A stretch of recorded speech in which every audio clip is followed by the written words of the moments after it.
Fabian.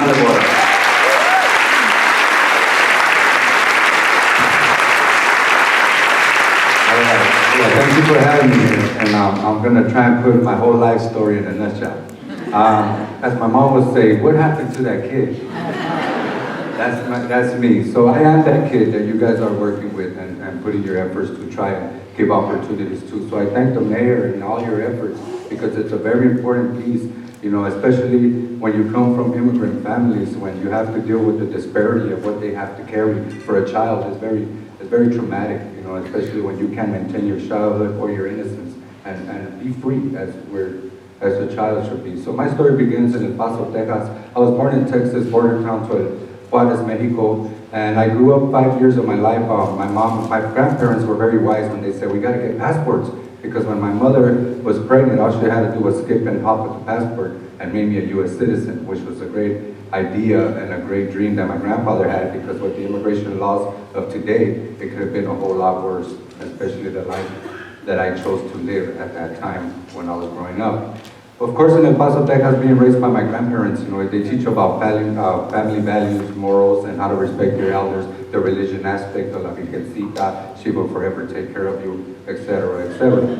And so then, being that we were in El Paso, Texas, like every other immigrant family, let's go gain the American dream, and let's go to Los Angeles, you know? And I think that for me, when that would happen, I was like, man, you're 5 years old. And I realized that right when they made the move to come to Los Angeles, the disorganized attachment began, because I could no longer run and be consoled by my grandparents, the ones who taught me everything about the family values, who would hold me and console me in time of need. They're no longer there. So we left El Paso, Texas to arrive in the housing projects of Aliso Village. I'm just gonna click through pictures as we go. So we moved from El Paso, Texas to arrive in Oro Heights, East LA. In the housing projects of Aliso Pico, 8 local gangs plagued that area. I was raised in the 80s, crack cocaine epidemic and the decade of violence, lack of resources, YMCA, Tunisian Boys and Girls Club, and that's all we had at the time. My father was a great man. I looked up to him, I admired him, and I said one day when I grow up, I want to be just like that man who was loving, caring, and understanding, and very nurturing to his child. I did not realize that the immigration aspects of life were not going to give my parents the opportunity to gain more like high-end paying jobs.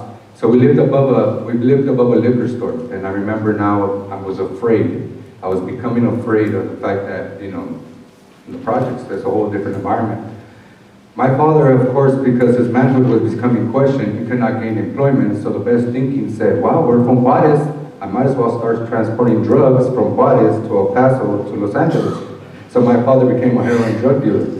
And at the age of 5 and 6, my thing was just wanting to be embraced and loved and recognized and acknowledged by my father as he did when I was in Texas.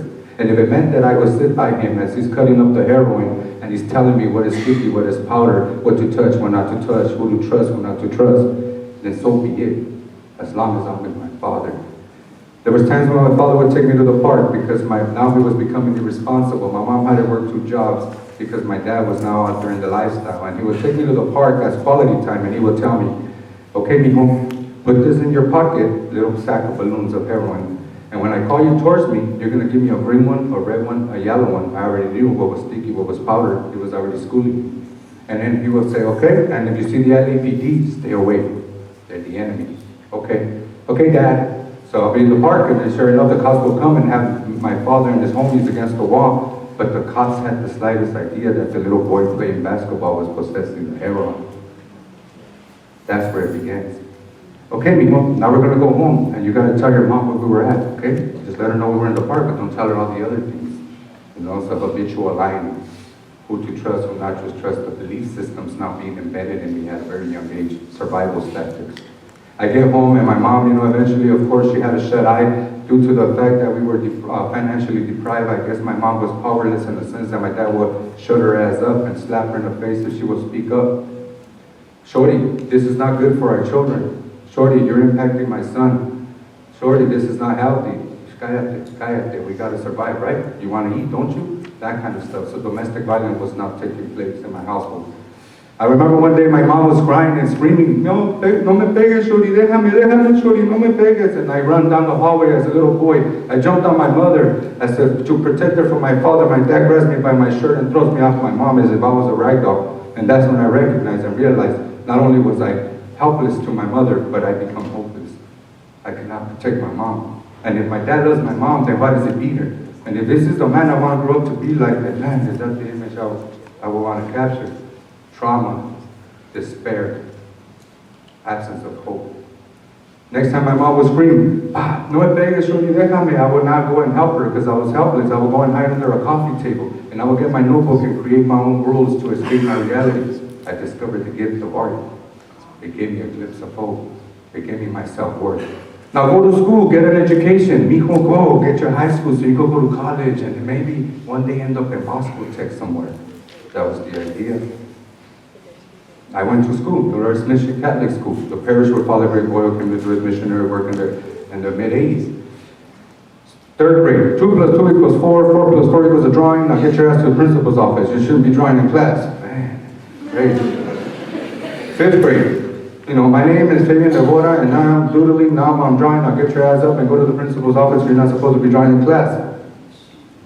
8th grade, a teacher, Mr. Vargas, he could have destroyed me for the rest of my life. The thing about it was that the instructors were not, or the teachers were not taking the time to ask a proper question. Why is it that Fabian loves to draw? Because Fabian's trying to escape the realities of his household, the abuse, the neglect, and the abandonment that's taking place, and art is his gift that gives him some glimpse of hope, some kind of self-worth. Let's look at that and let's build on that. That would have been the proper way. But most of the time, being marginalized and pushed away, and go to the principal's office, punish and penalize. 8th grade, a teacher comes, Fabian, you're not to be drawing in class. Why are you making a big deal out of this, Mr. Barrio? We're going to graduate in 2 weeks. I said, stop drawing in class under a threat. What am I supposed to do? You're challenging me, embarrassing me in front of my colleagues.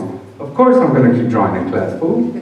So, I keep drawing in class, and I was just about to give my mom a glimpse, just a little glimpse of that dream to graduate Catholic school, go to Salesian, and end up in Bosco Tech. 2 weeks into graduation, teacher comes and he snaps the desk, boom! Grabs my drawing, he puts it in front of me, and he says, what did I tell you? Not to draw in class. My artwork. I said, oh no, homie, you literally ripped my heart in half, because the only thing I can clench onto is the gift of art. It gives me my hope, a little self-worth. It gives me meaning. And you just ripped that.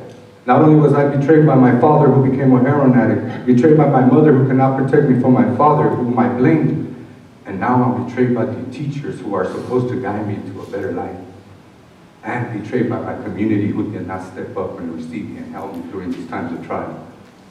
So then you say, F it, and that's where it all began. I got up, I grabbed the desk, and I threw it at the teacher. Boom! That fool had high blood pressure, so now he's all angry. Ah, man, he looked like a fish out of water going through convulsions, and all my colleagues in class are like, ooh, what are you gonna do now, fool? And I said, well, why don't you eat your lifesavers now, punk? They might save your life. Being the smartest that I've become, I used to eat lifesavers to try to sugar levels. So I said, why don't you eat your lifesavers now, punk? They might save your life. Of course, he's the bad guy. Principal comes, grabs me by the shirt, and takes me to the principal's office. And Fabian now has to go tell mom to cancel the party, because Fabian is no longer graduating. The teacher was never held accountable, but Fabian was. But the beautiful thing about that was, where did the tender troubles to? Father Greg Boyle. And I crossed the street, and I went, I'm just changing pictures, they don't go consequently, but I went to Father Greg's office, and I remember Father Greg goes, damn, son, what happened? And I said, look, G, this dude ripped my artwork, and no one's going to take that from me but me. And he goes, okay, son, I'm not going to be able to keep you in Catholic school. You're going to have to go to public school, which I call the Lions then. And I said, but before you leave, son, I want you to do something for me, son. I go, what's that, Father Greg? I want you to go home and draw me something. I was like, what? For the very first time, I'm not being punished and penalized for something I love to do. Father Greg recognized my strength, and he returned the gift of art back to me. That's when he became my mentor, my friend, and most importantly, my father figure that was missing in my household. Although I had to go on my journey, and Father Greg would never leave me, but he kept reminding me of my importance throughout my journey. You're exactly what God had in mind when he created you. You could be the next Picasso. You matter, son. all those reinforcing words, but I could not embrace because of the trauma was already impacted. Eventually, I ended up in juvenile halls, and the way I didn't want to join a gang. That was never my career of choice. All I wanted to do was break dance, pop, block, and graffiti art, but that's also vandalism and not well accepted. But then again, my mom is a financially deprived woman, no resources, no art school for me, so Ali River became my best friend, which I created to my own studio standards, and I started doing my own thing. Eventually, the gangs would jump me every day. And I don't want to gangbang, I don't want to gangbang. Where you from? Fool, out of bang. Where you from? Fool, out of bang. Where you from? Fool, out of bang. And one of these nights, they jumped me up so bad and they beat me up. And I remember they caught me coming from the Alley River. My mom told me, don't leave the house. Backpack full of spray cans. I see them. My first act of suicide. Suicidal tendency. Because when I saw them, I was so angry and in despair that I was tired of running from these guys. I walked towards them with my little backpack and I knew exactly what was going to happen. They surrounded me. And they said, where you from? Fool. And I said, come on, homie, why are you making a big deal out of this, dog? I went to school with you, Holmes. And now you want to get all stupid and shit because you're with your homeboys and all that shit. And you too, Holmes. My mom goes have lunch with your mom. And all of a sudden you want to get all crazy? They didn't like that, of course, right? So they beat my ass. And they had me, and every time they would punch, I would see an image of my father behind bars who could not protect me from what was taking place. And they would punch me again, and I would see an image of a mother in despair on the edge of the bed weeping, trying to wonder how she's going to make ends meet. And then they would punch me, and I remember feeling the warmth of the blood. And that night, they got me against the wall and said, where you from now, fool? And I said, I still don't bang. And I went across the street to look for my oldest cousin who was already involved in gangs. And I was crying like a little 12-year-old that I was. And my cousin goes, what happened, Fabian? What happened, Primo? These fools keep jumping me, and I don't want to gangbang, and then I'm tired, Caesar, I'm tired. And he said, well, look, Holmes, you know what's the only way. So that day I said, well, eat me. And I joined the gang. Worst mistake I ever made. Now, gangs don't give you a manual, right? Like, hey, check it out, how many years of rules, you know, go look at them, and then come back and listen if you're into it. They don't do all that, right? So then eventually I joined the gang, but that night, it felt like the right thing to do.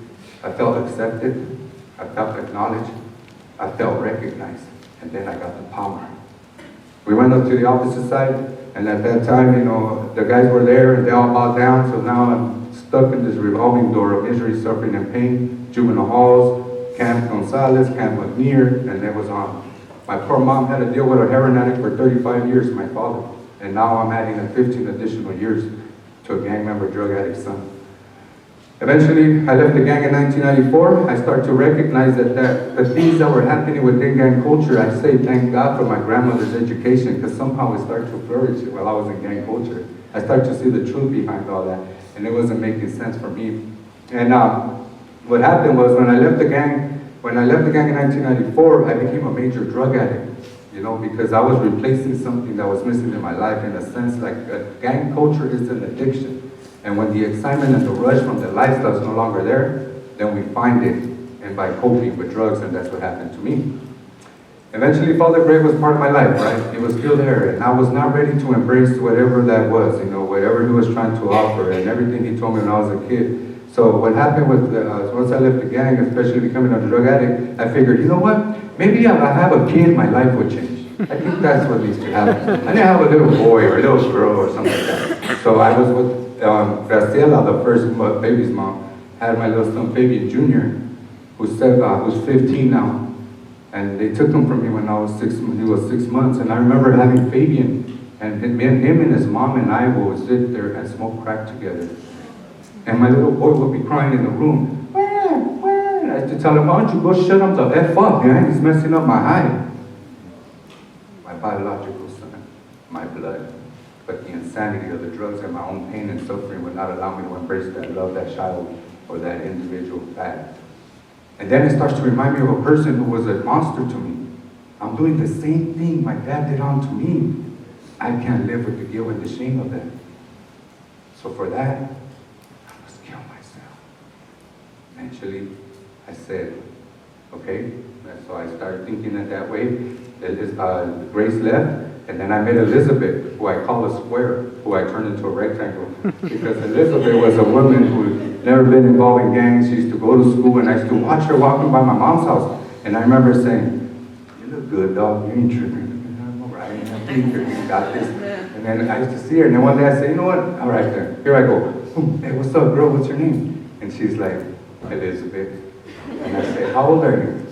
15. I said, hell no, 15 will give me 25, so I better put the U-turn.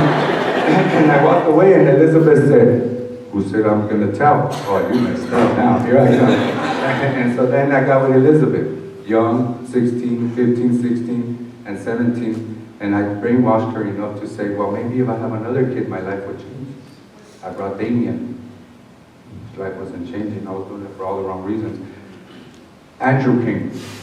My life wasn't changing. I know what it is. I need to let it grow in my life. That's what's missing. Honestly, my life wasn't changing.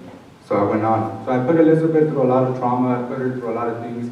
And I was just becoming like my father, same thing. And I cannot stand myself. So what happened to me was eventually my mom was dealing with me. I was a meth addict. And she said, Mira, Fabian, if I come home and you're doing drugs in my household, I'm going to call the police. Now, my mom put me in jail many times. And I used to be angry at her when she would do that. And I remember that at the same time, I was grateful that she did, because I got another chance to live, in a sense, only when the clarity came. One day she'd tell me, Fabian, lárgate de la casa, or go to the garage.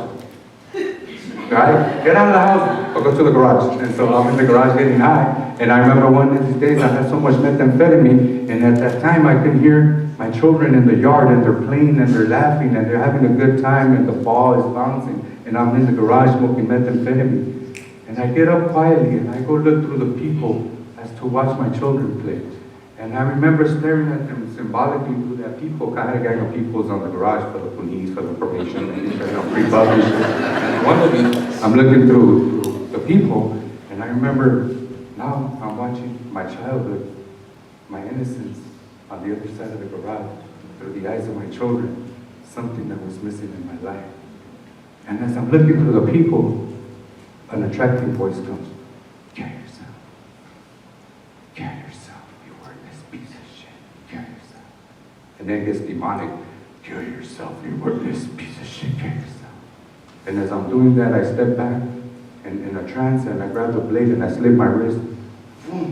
Now I feel blood and I'm fainting, and then I say, bang, kick the garage door open, and my children stop and they see their father running across the yard full of blood. I go to my mom, and she called me all these beautiful names in Spanish. ¿Qué hiciste, pendejo? All that shit.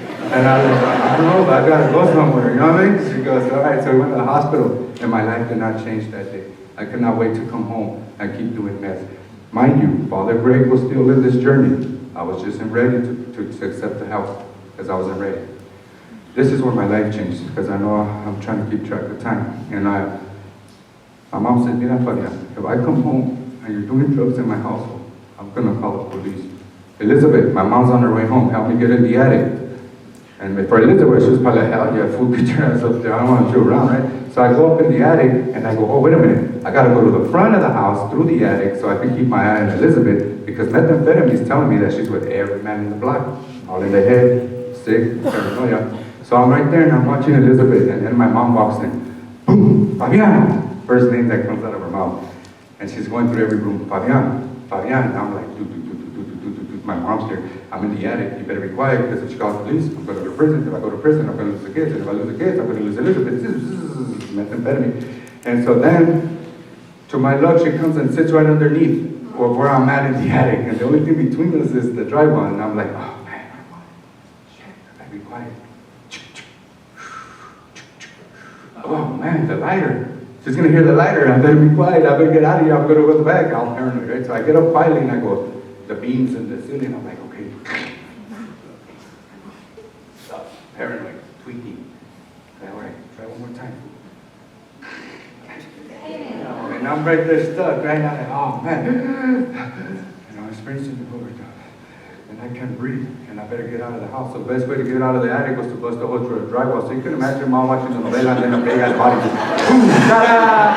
My mom was, hijo de tu, all these beautiful names in Spanish. And she ran and grabbed the phone, and she called the police. And my mom was calling me every name in the book, and I remember just looking at her in her eyes.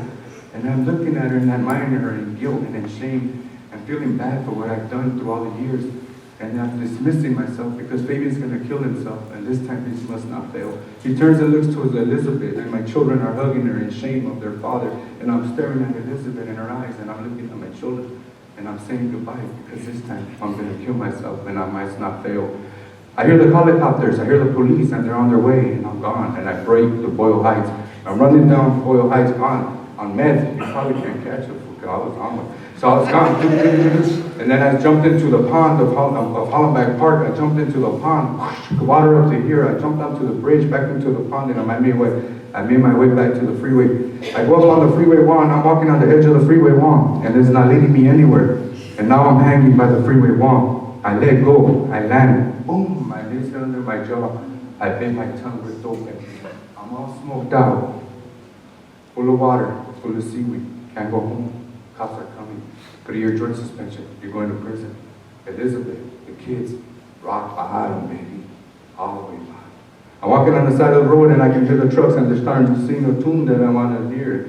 Wham, wham. And I remember walking on the side of the road. Now you couldn't talk to me about Jesus Christ or God or like a even though my grandmother told me that she will forever take care of me. You couldn't bring that to me, you know? Jesus loves you. Okay, let me see. If Jesus loves me, and he's a compassionate, loving, caring individual, then why have I been suffering since I was 5 years old? Don't come at me with that shit. That's how I used to think. And I'm saying that so you can connect it to the story. So I'm walking outside of the freeway, and then I go, the voice comes back, kill yourself. And this time it's more demonic, kill yourself. Kill yourself. And it's a voice that you're trying to push off of your body. And I remember when I was walking, I couldn't stand that voice anymore, so I shut my ears and I looked to the sky and I disrespect the higher power of God. And I run across the freeway. First lane, second lane, third lane, no turning back. Cars are coming full speed. And now I'm in competition with a Suburban truck, turquoise. And I'm in competition. The truck is coming. I'm running. It's getting closer. It's not stopping. And in this moment, I remember twisting my body, clenching my fist, and waiting for the impact of the truck. I said, this is it. And then I said, my kids. One last cry for help. Whoosh. Boom. I felt the impact. And I hit my chest so hard in the center divider. And I'm in awe. Feeling my flesh. I sit on the center divider and I sit there and all that. The truck did not hit me. And I looked towards the sky and I saw the sun rays dancing beautifully. And I received the feelings of peace, joy, happiness, and serenity that can only come from a higher being, my higher source, my higher power. That day I learned that every son must return to his father. Well, that day I did. And the fact that I thought of my children was the purpose why he allowed me to live, rebirth. Highway patrol stops the other side of the freeway. They're coming at me with guns. I'm enjoying the shit out of this trans and I see them coming, they're like, freeze! And I'm like, still in the trance, right? And then the reality hit, boom, they're here, okay. All right, you got me, bro, you got me. All right, you got me. They had stopped the other side of the freeway already for me to get off the road. And they had the guns, and you got me. And I was like, yeah, now bro, and I ran. And I ran down the freeway. They didn't chase me. I guess they just wanted me off the freeway. And then I went back down there. Who do I call? The mother that never betrayed me. The only woman that would never betray me. My mom. Mamá, ¿dónde andas, pendejo? Me hiciste un hoyo en el techo, baboso. I said, Mom, I almost got killed today. Both ends of the phone. No te muevas, mijo. I'm on my way. Okay, mom shows up and she sees her son standing by the payphone, half dead, full of blood, smoked out. But what my mom could not see was the flame that I discovered in the freeway incident. And she tells me, suicide, pendejo. I get in the car, and then she goes, ay, mijo, I don't know what's going to be of you. Either you're going to kill me or you're going to kill yourself. I go, I know, Mom, but guess what? What? I think I have a drug problem. And she goes, you stupid, man, I've been trying to tell you this for the past 15 years. Now you're telling me you have a drug problem. I said, yes, Mom. And so I will go to rehab. I went home, thank God Elizabeth's still with my kids. I didn't make no more promises. I said, these will be different, that's it. I went to Salvation Army, started to do the 12-step model recovery. I learned about what I was running from was the abuse, the neglect, and the abandonment, low self-esteem, and the demoralization that my father instilled onto me. Once I was able to put that under control, Father Greg's words come back, and I knew exactly where to go. And thank God for places like Homeboy Industries and people who are there really to receive me when that time comes. It took me 15 years. It doesn't happen overnight. But the consistency and the patience and the commitment of the community must withhold and hold their stance, because when that time comes, you want to be there. And so when I walk back to Homeboy Industries, thank God Father Greg, he runs out the building. Boom, where you going, son? I'm like, damn, gee. I said, you always walk by my office and you never stop. But now I'm here to see you, G. You glow, son. There's something about you. Now sit your ass down, you're next. Okay, Father Greg, I'm right there, sitting right there. And then I walk into his office, I said, the prodigal son must return. I walk into his office, and he leans over, he starts to cry, and he goes, where you been, son? I said, well, gee, I finally did what you asked me to do. What was that? You said that if I were to deal with my drug problem, that you would give me a stepping stone to get my life back on track. And he says, he rubs his forehead, leans back, looks at his watch, and goes, damn, son, that took you some time. And I said, I know, gee, but he goes, you know what, son? I keep my promise. You start Monday. That day he gave me my opportunity for the very first time.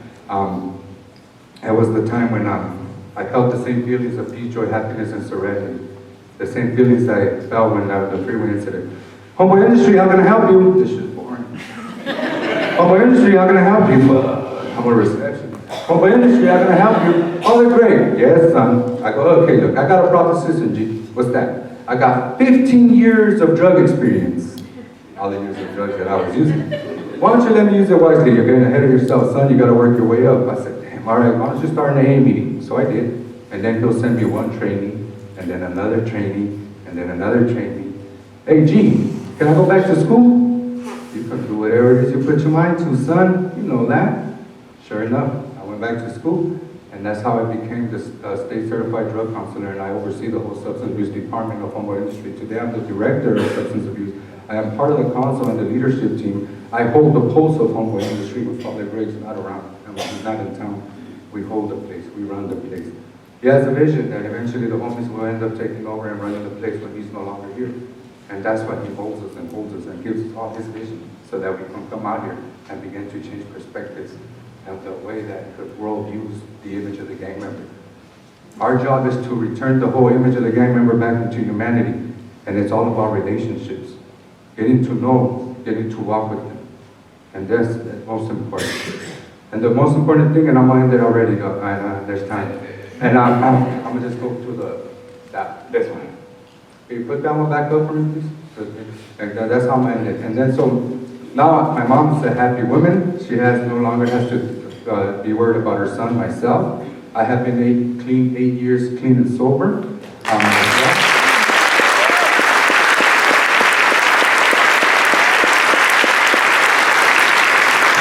Elizabeth, I put her through hell, but she still stuck it out. She's with me now. She gets all the rewards. This is my daughter, and this is how I end it. So, and my mother says, my mom also says that I returned 15 years of her life back. So, how do I become a father? How do we remove disparity? And what is it that I've learned throughout my journey? You know, the pain came from my father. So this is how I feel, father. That's my little girl, Maya, my little one. Daddy, yes, Maya. I did a drawing. No, you didn't. Yes, I did. Let me see it. You're gonna laugh. I'm not gonna laugh. Okay, you better not laugh. I'm not, Maya. Let me see. Okay, boom. Little drawing of stick figures, you know. And then I'm like, oh my God, Maya, you didn't do that. Yes, I did. I can see it, right? And then I go, oh man. You know who Frida Kahlo is, Mom? No, who's Frida? Frida Kahlo is a great Mexican muralist, Mom, but you know what? I think you're better. So what I'm going to do is I'm going to take this drawing, I'm going to put it in my studio so you and I can give the competition. So what I just did there, not only did I acknowledge her, I gave her self-worth and made her believe that no matter what she creates is bigger than her. I have motivated her and inspired her to foresee herself in the future and no longer in despair. So there's no more abuse, no more neglect, no more drugs in my household. There's nothing but love, compassion, and understanding. The main antidote that a child needs in order to foresee himself in the future and gain that education and hold that job and overcome no matter what obstacles society has placed before him. Thank you.